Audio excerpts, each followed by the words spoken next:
नमस्कार साथियों, स्वागत है आप सभी का पैगाम ग्लोबल स्टडीज पर। जैसा कि आपको पहले बता चुका हूं कि मेरे दो चैनल हैं। एक है सुभाष ग्लोबल स्टडीज, जिस पर मिडुअल इंडिया मतलब मध्यकालीन भारत पूरा का पूरा आपके सिलेबस के हिसाब से पूरा कोर्स एकदम फ्री में उपलब्ध है, और इस पर जो है पूरा एंशिएंट फ्री में आपके लिए उपलब्ध है। ठीक है, ध्यान दीजिएगा। अब टॉपिक पर आते हैं। वेद की व्याख्या के लिए ब्राह्मण, आरण्यक, उपनिषद ग्रंथ लिखे गए। उपनिषद जो हैं इन्हें वेदांत भी कहा गया है। तो आज हम लोग उपनिषद पर चर्चा कर रहे हैं, और मेरा ये उद्देश्य है कि जो आपकी विभिन्न परीक्षाएं हो रही हैं या होती हैं, इनसे संबंधित जो भी प्रश्न पूछे जा रहे हैं वे आप गलत ना करें। आपका एकदम क्लियर कॉन्सेप्ट होना चाहिए। क्लियर है बात? अब यहां देखें, उपनिषद, उपनिषद को वेदांत भी कहा गया है। क्यों कहा गया है इसको जाने हम लोग। सबसे पहले देखें उपनिषद। विद्वानों ने उपनिषद शब्द की जो व्याख्या की है वह कुछ इस प्रकार है। उप धननी धनसद। उप का तात्पर्य है समीप, नी का तात्पर्य है निष्ठापूर्वक, सद का तात्पर्य है बैठना, अर्थात गुरु के समीप रहस्य ज्ञान की प्राप्ति हेतु निष्ठापूर्वक बैठना। ठीक। उपनिषद उत्तर वैदिक काल की रचनाएं हैं। आपको पता है ऋग वैदिक काल का समय कब है? लगभग 1500 ईसा पूर्व से 1000 ईसा पूर्व। उत्तर वैदिक काल का समय लगभग 1000 ईसा पूर्व से 600 ईसा पूर्व। उत्तर माने बाद का, वैदिक माने वेदों का, काल माने समय, बाद का वेदों का समय, यानी उत्तर वैदिक काल। तो उपनिषद उत्तर वैदिक काल की रचनाएं हैं। उपनिषद जो हैं दरअसल इन्हें वेदांत भी कहा गया है। क्यों कहा गया है? क्योंकि वेदों के ये अंतिम भाग हैं और सबसे अंत में लिखे गए हैं, इसीलिए इन्हें वेदांत भी कहते हैं। जहां तक उपनिषदों की बात है, उपनिषदों में ज्ञान के दर्शन पक्ष पर सर्वाधिक जोर दिया गया है।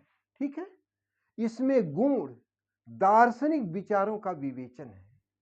उपनिषदों में ब्रह्म की एकमात्र सत्ता स्वीकार किया गया है।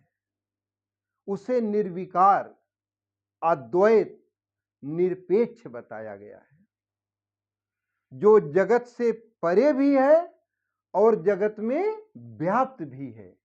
यहां देखें, निर्विकार शब्द मैंने कहा। निर्विकार मतलब जिसका कोई आकार नहीं है। इसी पर सूफियाना अंदाज में कहा गया है, तेरी सूरत नहीं मिलती किसी की सूरत से, सारे जहां में हम तस्वीर लिए फिरते हैं। इस परम सत्ता के बारे में है, ब्रह्म के बारे में। ठीक है। अद्वैत का क्या अर्थ है? अद्वैत, ना एक ना दो, अर्थात इसके बारे में कल्पना ही नहीं कर सकते। एको ब्रह्म द्वितीयो नास्ति, यानी केवल ब्रह्म की सत्ता है, दूसरी कोई सत्ता नहीं है। एको ब्रह्म द्वितीयो नास्ति का यह अर्थ है। उपनिषद जो हैं इनमें आत्मा के अस्तित्व को स्वीकार किया गया है कि आत्मा है। आत्मा की अमरता के क्या सिद्धांत हैं। ठीक है, तमाम ऐसी चीजें हैं, रहस्यात्मक बातें। उपनिषद कर्म सिद्धांत में विश्वास करते हैं, पुनर्जन्म की अवधारणा को मानते हैं। उपनिषदों के अनुसार आत्मा का साक्षात्कार ही मोक्ष है, जो अज्ञान के नष्ट होने से ही संभव है। ठीक।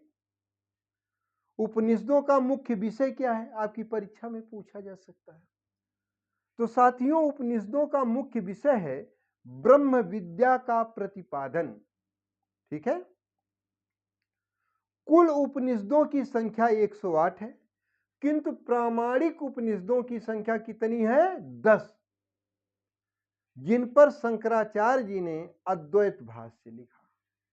तो यहाँ पर देखिए, जैसे उपनिषद भाई पद्य और गद्य में दिए गए हैं, वही बात मैंने यहाँ लिखा। प्रामाणिक उपनिषद कौन कौन है? आयत्रेय उपनिषद, बृहदारण्यक उपनिषद, ईशोपनिषद, केनोपनिषद, कठोपनिषद, जैमिनी उपनिषद, छांदोग्य उपनिषद, प्रश्नोपनिषद, मुंडकोपनिषद, मांडुक्योपनिषद, ये 10 हैं। इन्हीं पर शंकराचार्य ने अद्वैत भाष्य लिखा था। ठीक है। अब इन उपनिषदों में जो परीक्षा के दृष्टिकोण से प्रमुख हैं, इनसे संबंधित बहुत सारे प्रश्न पूछे जाते हैं, उसको मैं अगले लेक्चर में आपको बताता हूं कि जैसे सत्यमेव जयते कहां से लिया गया है, अस्तो मा सद्गमय कहां से, तमाम ऐसी चीजें हैं जो कि हम लोग आगे चर्चा करेंगे। आपको उम्मीद करता हूं कि ये वीडियो पसंद आया होगा।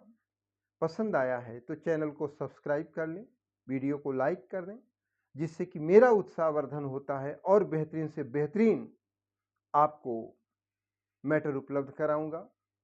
ठीक है। Thank you so much.